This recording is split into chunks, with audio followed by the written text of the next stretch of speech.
Hello student, today we are going to see term 2 physics sample question paper solution we are going to do. Actually, I am going to do section A and section C full complete solution. Okay. So next class we'll learn section B solution. Okay. So now we'll see question paper pattern. Actually exam is for 35 marks. Okay. So 35 marks exam. The timing is going to be 2 hours, fully descriptive, no MCQ. Okay. Case study is there. Okay. There are 12 questions is given. So section A, section B, section C. Okay, there are 3 sections is there. Okay, section A, 2 marks. Okay, so how many 2 marks? No, 3 2 marks. So totally 6 marks. Okay, section B, 3 marks. So section B is going to be called as a 3 marks. So how many 3 marks? No, it is 8 3 marks. So 8 3 24 marks. Okay, now section C. Section C is going to be it is going to be case study question. Okay, one question only, but it's each one mark. Okay, 5 question will be there, like choose the correct answer only. It's going to be 5 marks. Totally the maximum mark for the exam 35 marks. Okay, this is a question paper pattern. Okay, now there is internal choice is there. Overall there is no choice. Okay. Then you can, if you want, you can use the log book, but no need to use with the calculator. Okay, now as I said, I am going to do with the section A and section C. Okay, section B will do in another video. Okay, now the first question, say it's a question number 1. Okay, it's a physics question sample paper, question number 1. Okay, the question is given silica is called semiconductor material. Okay, plus so they are doping with the antimony. Okay, so antimony is a pentavalent element. Okay, actually silica required only 4 electron, outermost electron 4. Okay, penta have 5 excess of electron. Okay, 5 excess of electron. Here 4 only, it's a defect of electron. So to make the bond formation 4 is required. 1 electron will be extra. Okay, when you are adding this kind of semiconductor plus antimony pentavalent, it's going to be called as a N type. Okay, in case another example, trivalent means we'll get P type. Overall this is going to be N type. Lot of excess of electron will be there. Okay, so we know already 2 levels is there. One is a valency band, another one is a conduction band. Okay, this kind of extra electron will be formed here below the conduction band, which is going to called as a donor level. Okay, donor level. And also this kind of material is a very active material. Okay, so totally we'll get as a N type material, and it's all the electron will be accumulated in the donor level. The excess of electron will be accumulated in a donor level. Okay, semiconductor plus pentavalent will give us a N type material. Okay, now we'll go with the next question, second question. Okay, so question number 2. What is the question number 2? No, it's from atomic physics. Okay, question is asked, when the electron is jumping, question number 2, when the electron is jumping from one orbit to another orbit, it is a hydrogen. Okay, it has to be a same angular momentum they are given. Okay, we know the postulates. Okay, one of the postulates against Bohr's postulates, L is equal to NH divided by 2 pi. Okay, L is called MVR is equal to NH divided by 2 pi. So each orbit have different N value. Okay, so this is going to be differ. Okay, they are given as it is a yes or no question. It can be happen or not. Okay, it's the same angular momentum. The electron is going to jump with the one orbit to another orbit. Okay, it is a false. Okay, it's not going to happen. Okay, it's no. Okay, because the answer is the angular momentum is equal to NH divided by 2 pi. Okay, energy if you want minus 13.6 eV divided by N square. Okay, different number of orbit have different angular momentum. Okay, the same angular momentum, the electron is not going to jump with the different level. Okay, that is a exact answer. The answer going to be no, it's not going to happen. Okay, question number 2 we completed. Okay, now I'm going to do with the question number it's just 2 internal option, either or any question you can do. Second question I'm going to do, which is called photoelectric effect. Okay, they asked a second question B. Okay, they increase the frequency. Okay, frequency, we need to know law of photoelectric effect. Okay, from this question, law of photoelectric effect is explaining so if the intensity is increased, photoelectric current will be increased. Okay, If intensity increase, the kinetic energy is not going to affect. In case the frequency is increase, kinetic energy will be increased, okay, but it's not going to be affect with the photoelectric current. Okay, now from this graph you can easily understand, actually they are asking about the graph. Okay, the first thing, frequency is increased, so what will be happen? Photoelectric current, there is no changes. Okay, so photoelectric current, it is a independent of the frequency of the incident light. Okay, then what it is depend? It is depend on the intensity of the incident light. It's not depend on the frequency. Actually there is no changes will be happen when frequency is increases. Okay, if you want graph frequency versus photoelectric current, no changes will be happen, no changes. Okay, no changes because it's independent. Okay, for frequency and photoelectric current is independent. Photoelectric current depend on only intensity of the incident light. Okay, second question, kinetic energy, how will be changing now? Frequency is increased, kinetic energy will be increased, so directly will be proportional. Okay, directly proportional will get. Okay, see here also we can give the graph. Okay, it is frequency of the incident light directly affect the kinetic energy of the electron. Okay, kinetic energy and frequency will get like this. Okay, this is a minimum frequency is required to emit the electron, that is called threshold frequency. Okay, so the below this range we can call as a work function. Okay, it's a very simple question. Okay, the answer is for this question, photoelectric current directly proportional to the intensity of incident light. Okay, photoelectric current is not going to affect with the frequency. Okay, kinetic energy directly will get affected with the frequency, that is answer. Okay, now I am going with the third question. Question number 3. What is a question number 3? No, it is a physics sample question paper solution we are doing now.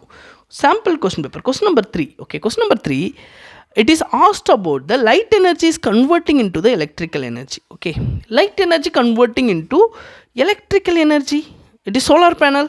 Okay, or photovoltaic cell, light detector. Okay, photodiode, it's a very good example, it's a photodiode. Okay, photodiode. Okay, it's going to be detect the light energy. Okay, light sensing also we can say. Okay, photovoltaic cell. Okay, photovoltaic cell or photodiode. Okay, it is always connected with the reverse bias. Okay, light energy will be converting into the electrical energy, the connection will be like this. Okay, always it's P, it is N, always reverse bias, minus plus. Okay, light energy will be coming and incidenting. In this question they asked VI graph also. VI graph, it's very simple, V versus I. Okay, so here I am drawing V, always x axis, I will be here. Okay, just I am increasing the intensity. If you increase the intensity, it is a reverse bias. Okay, reverse bias. Reverse bias meaning it is works only reverse bias. P type is connected with negative, N type is connected with positive. Okay, intensity 1, intensity 2, intensity 3, intensity 4. Okay, if you increase the intensity, the current so the sensing current will be increased. Okay, I4 greater than I2 greater than I3 greater than I3 greater than I2 greater than I1. Okay, intensity directly will be affecting the flowing current. Okay, now they asked uses of this. Okay, uses, any two uses they asked. Okay, optical signal, it's going to be detect the optical signal. Okay, next one, see here, next uses it is going to be demodulation. In our fiber optical cable, this will be used in a demodulation purpose, this kind of thing. Okay, next one, barcode reading, computer punching card will be used for this. Computer punching card reading will be used for this punching card. Okay, it going to be read with the first. Okay, next one, light operating switch. The operating time will be very simple or very small. Okay, it's a very active switch. Okay, it's a very less than a microsecond. Okay, operating switch. Okay, these are the example. Okay, now will be, this is a A section. Okay, section A it's get over. Okay, now I'm going to do with the case study. So tomorrow I'll do with the section B. Okay, now I'm going to do with the section C. Okay, case study question.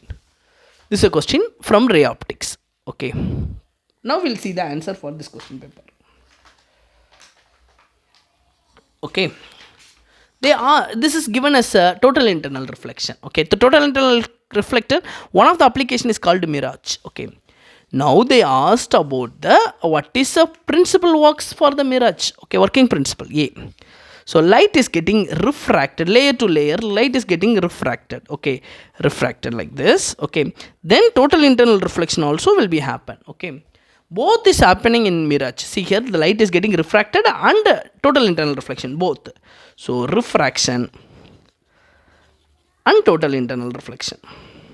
This two is happening here, okay. Option is going to be A. Refraction and total internal reflection, both is happening, okay. The next one, question B. Okay, question B. Like someone is inside the water, okay. His depth is 12 meter, okay. Is looking outside. So see here, light is traveling from water to air, okay. It's looking outside. So now see here, it is going to get with the refractive index of air to water is going to be 4/3. So now what is the answer? No, we know already refractive index of A to G, water, A to water, okay. Sin I by sin R. Usually we will take like this. Now he is looking from the water to the air, okay. So W to A is equal to sin I. We will take it exactly critical angle. Refraction will be 90 degree, okay. Sin 90 degree. Sin 90 degree will be 1, okay. Refractive index of W to A, water to A is going to be sin IC. If you want opposite, A to W is equal to 1 divided by W to A. So refractive index of A to W is equal to 1 divided by sin IC. Because W to A we got as a sin IC, okay. Here sin it's given as a 3/4. Sin is given as a refractive index is given as a 4/3, okay. If you want what is a critical angle, it's very simple. So sin IC is equal to 1 divided by mu of A to W. If you want what is critical angle is equal to it is sin inverse of 1 divided by mu of A to W. A to W is given 4/3. So sin inverse of 1 divided by 4/3, denominator directly will go into the numerator, sin inverse of 3/4, okay. Answer for this one is sin inverse of 3/4, okay. Now we are going to learn with the fiber optical cable, okay. Optical fiber communication, okay. You need to know before going this C question, you need to know fiber optical cable how it will be, okay. So inside will be core, outside will be cladding, okay. Core, cladding, okay. Very important principle for the total internal reflection is always the light should travel from denser medium to rarer medium. The light has to go with denser to rarer, okay. Then only the total internal reflection concept will work, okay. So two condition for total internal reflection. Total internal reflection. What is the two condition now? The first condition, incident light should be greater than critical angle, okay. The second condition, the refractive index of core should be greater than refractive index of cladding, okay. Why no? Then only the light will get deviated towards the denser medium. The light should travel denser to rarer medium, okay. So here fiber optical cable. So core and cladding is there, okay. So they asked N1 is core, N2 is cladding. They asked about the refractive index. N1 is greater than N2, okay. Core is greater than cladding. The light should travel from denser to rarer medium, okay. Next one, D we are going, okay. Now the option D, question D we are going to learn, okay. What is that? No, they asked about the refractive index of liquid to diamond, refractive index of water to diamond. Always the critical angle 1 divided by sin IC, 1 divided by sin IC dash, okay. They asked about which is a more one, okay. If you know refractive index is refractive index of second medium divided by refractive index of first medium, refractive index of second medium divided by refractive index of first medium. Liquid to diamond, water to diamond. I know already refractive index of liquid is greater than the refractive index of water, okay. That means see here, so it is inversely proportional, no.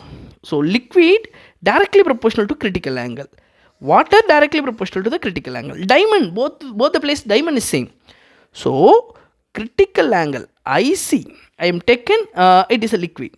IC dash I am taken as a water, okay. As we know, critical angle directly proportional to the second medium refractive index. Okay, first is diamond we are taken, actually second is diamond, first is liquid, here water. Okay, so that means this is directly proportional, this should be greater. Okay, so incident angle of liquid, the critical angle of liquid is greater than the it's a critical angle of water. Okay, that means this during this situation when it's coming out it will be increase. Okay,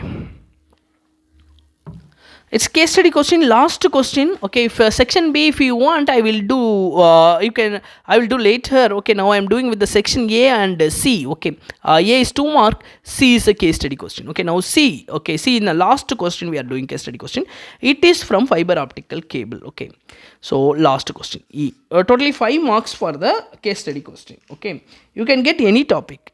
So see here, what I am going to do is refractive index of first medium with respect to the second medium is equal to refractive index of second medium divided by refractive index of first medium. Okay, so in case if you are taken, this is a core, so the first medium core, second medium cladding. Okay, you don't need this explanation, directly I will go. Refractive index of the first medium with respect to the second medium is equal to 1 divided by sin IC, that is critical angle formula. Refraction will be 90 degree, sin 90 will be 1. Okay, incident angle is equal to critical angle. Okay, like this. If you want what is sin IC, they asked the range of the sin IC, 1 divided by mu of 1 to 2. Already I told you 1 to 2 is going to be 2 divided by 1. So refractive index of 2 divided by refractive index of 1. Okay, denominator directly will go into the numerator. Okay, so refractive index of sin IC is equal to refractive index of 1 divided by refractive index of 2. 1 here it's going to be the cladding refractive index, that's going to be 1.44. okay, 2 is for core, 1.68. okay, this 2 if you are doing the division 0.8571, that's going to be sin IC. Okay, already they are given, they mentioned, if you want you can use the logbook. Sin IC is equal to sin inverse of 0.8571. okay, this ratio, no, what I can get, no, it is approximately the value, no, this value it's going to be root 3 by 2. When sine will get root 3 by 2, 60 degree. Okay, it's close to 50 degree. Okay, near to this value it's a root 3 by 2. Okay, close to 60 degree, that's going to be approximately 59 degree. The range will be 0, the critical angle in between 0 to 60 degree. Okay, this is a range of the critical angle. Okay, thank you for watching my channel. If you like my channel, please subscribe. If you want more video, you can go and see my playlist. Thank you.